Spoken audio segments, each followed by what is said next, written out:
அக்கினி சூளையை தருணம் செய்து வருகிறவர்களே, கர்த்தராகிய தேவன் சொல்லுகிறார், உங்களுக்கு முன்னே உங்கள் நமஸ்காரங்களையும் உங்கள் தொழுகைகளையும் உங்கள் ஆராதனைகளையும் விமர்சித்து பேசின நேபுகாத்நேச்சாரை போன்ற துணிகர செயல் செய்கிற துஷ்டர்களை, சத்துருக்களை கர்த்தராகிய தேவன் உங்களுக்கு முன்னே பணிய செய்யும் காலம் வருகிறது. கர்த்தர் சொல்லுகிறார், இது தீர்க்க தரிசனம். நீ வேலை செய்யும் போது, நீ வேலை செய்யற இடத்துல உன்னை கிண்டல் பண்ணால, அந்த மனுஷன் வந்து உன்னை பார்த்து சொல்லுவான், நீ ஆராதிக்கிற தேவன் சாதாரணமானவர் அல்ல. நீ ஆராதிக்கிற தேவனை போல, நீ ஆராதிக்கிற இயேசுவை போல வேறொரு ரட்சகர் இல்லை. சத்துருவே சொல்ல போறாங்க, சத்துருவே சொல்ல போகிறான். உன்னை தூஷிச்சு பேசுறனுடைய வீடு எருக்களமாக்கப்படும். அவன் வீடை வித்துட்டு ஓட போறான். கையை தட்டி போய் பெந்தைக்கோசை கோயிலுக்கா போனேன், போய் ஆவிக்குரிய கூட்டத்துக்கா போனேன், போய் இங்க இருந்து 36 கிலோமீட்டர் டிராவல் பண்ணியா போனேன். அல்லேலூயா சொல்லுங்க. போய் 120 கிலோமீட்டர் டிராவல் பண்ணியா போனேன் சொன்னாங்கல்ல, அதே வாயால எங்க அக்கா இந்த கூட்டம் 1200 கிலோமீட்டர் தள்ளி நடந்தாலும் என்னை கூட்டிட்டு போங்க. நீ ஆராதிக்கிற தேவன் அற்புதமானவர், அவர் ரட்சகர். அந்த ரட்சகரை போல ஒரு நல்ல ரட்சகர் இல்லை இல்லை இல்லை இல்லை இல்லை என்று சொல்லும் அளவுக்கு தேவனுடைய அற்புத செயலை நீங்கள் பார்க்க போகிறீர்கள். ஹல்லேலூயா. உங்க வீட்டில் ஒரு வீட்டு கூட்டம் வச்சீங்க, சொந்தக்காரன் தான், சொக்காரக்காரன் தான். ஆனா ஆவேன்னு சொல்லி முடிக்கிறது வரை வீட்டுக்குள்ள வரல. இது யார் பாஸ்டர்ட்ட சொல்லி கொடுத்தா? வரல. எவ்வளவு கஷ்டப்பட்டு ஒரு பொருத்தனை பண்ணி நீங்க ஒரு கன்வென்ஷன் வச்சீங்க இல்லையா? அல்லேலூயா சொல்லுங்க. கன்வென்ஷன் முடிகிறது வரை அந்த கிரவுண்டு பக்கமே வரல. வீட்டுக்குள்ள நின்னுட்டு கிண்டல் பண்ணிக்கிட்டு இருந்தாப்புல. அபிஷேகமா, ஆவியாம், அநேவாசையாம், தீர்க்க தரிசனமாம், சுகமாக்கும் வரமாம், வல்லமையாம், இப்படி சொன்னவரை ஹல்லேலூயா கர்த்தர் சொல்றார்.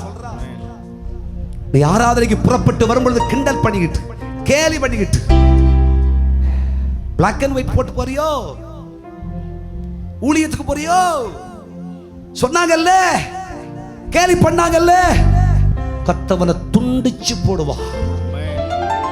தேவன் வீட்டை எருக்களமாக்கி போடுவார். ஹல்லேலூயா. இந்த அசைவை இந்த 23ஆம் ஆண்டில் இந்த 3ஆம் மாதத்திலே இருந்து நீங்கள் பார்ப்பீர்கள். பார்ப்பீர்கள்.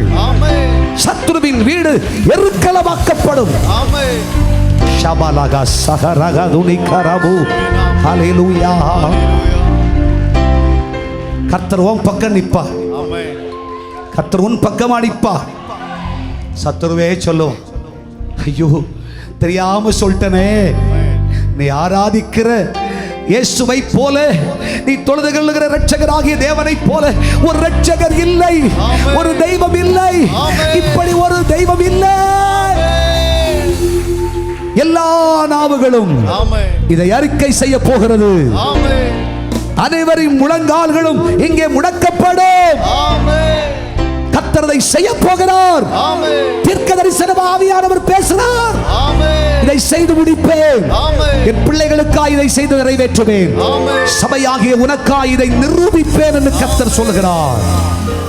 உன்னை எதிர்த்தவனும் உனக்கு முன்னாக போராடினவனும் உனக்காக எதிராய் சட்டம் எழுதினவனும் உனக்கு எதிராக வழக்கு தொடர்ந்தவனும் உனக்கு எதிராய் நின்றவனும் உன்னை பரியாசம் பண்ணினவனும் ஏளனம் பண்ணினவனும் உன்னை தூஷணம் பேசினவனும் ஆகிய அத்தனை மனுஷனுடைய வீட்டை தெய்வம் எருக்களமாக்கி போடுவார்.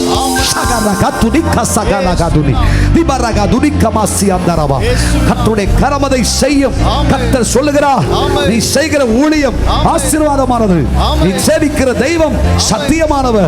கர்த்தர் உன்னோடு கூடவே இருக்கிறார் என்று உலகம் பிரமிக்கத்தக்க விதமாய் ஆச்சரியமான கிரியை தேவன் நடப்பித்துக் கொண்டு உன்னை விடுதலையின் சாட்சியாய் நிறுத்தி கர்த்தர் சொல்லுகிறார், உன் சத்துருவையும் உன்னிடத்தில் பணிய செய்வே. அக்கினிச்சூளையை ஏன் கடந்து வருகிறேன், ஏன் சகிச்சுக்கிட்டே வர அப்படி நினைக்கிறீங்களா? உங்க சத்துருக்களே உங்க முன்னாடி பணிய வைப்பதற்காக தான் கர்த்தர் உங்களை இந்த அக்கினிச்சூளைக்குள்ளாக நடத்தி கொண்டு வருகிறார்.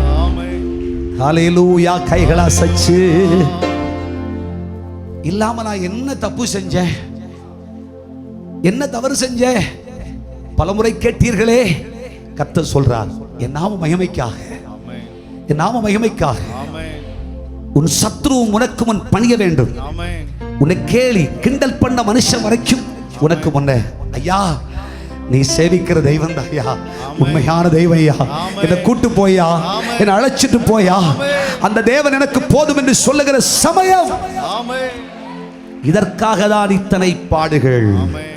இந்த அக்கினிச்சூளை கர்த்தர் உன்னை வெளியே கொண்டு வந்து விட்டார். இந்த நாளிலிருந்தே இந்த புதிய சகாப்தம் துவங்குகிறது. புதிய கர்த்தருடைய ஆச்சரிய செயல் துவங்குகிறது. தேவனுடைய கிரியை நடக்கிறது. உனக்கு விரோதமாய் புறப்பட்ட கூட்டம் உனக்கு விரோதமாய் கூடின கூட்டம் அல்ல. ஏசாயா தீர்க்கதரிசி சொல்லுகிறார் 54:15 அது கர்த்தருக்கு விரோதமாய் கூடிய கூட்டம். அது கர்த்தருக்கு விரோதமாய் பேசிய பேச்சு. அபிஷேகம் பண்ணப்பட்ட தேவ மனுஷரே, உனக்கு விரோதமாய் சொல்லப்பட்ட ஒவ்வொரு வார்த்தையும் கர்த்தருக்கு விரோதமாய் சொல்லப்பட்ட வார்த்தை. கர்த்தர் அதை பழிக்கு பழி வாங்குவார். தேவனுடைய கிரியை நடக்கும். Sujanagara